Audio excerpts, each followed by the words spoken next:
Tiz, kinakabahan akong pumasok at mag-imbestiga sa kuweba na ito. Huwag kang mag-alala, Sonic. Basta hindi mo pa nahanap ang sinumpang kalansay. Okay lang naman. Baka yan ang kalansay na sabi sa alamat.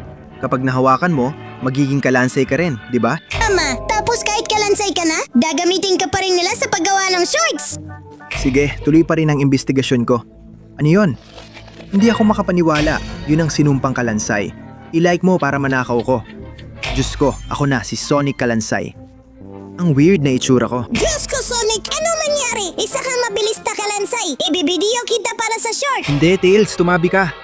Ayoko ng kasikatan. Alis na ako. Nakakainis. Lahat ng tao dito sa syudad, kinukuhanan ako ng video para sa shorts. Lahat sila ay sinasamantala ko para sumikat at yumaman. Pero may naisip akong ideya. Gagawa ako ng sarili kong channel na Sonic Kalansay. Oo, mag-subscribe agad para ang channel ko. Ang pinakamabilis na lumago at hindi sila makapangabuso. Tingnan niyo yan. Mayroon na ako mahigit 10 milyong subscribers at kayo wala, mga talunan.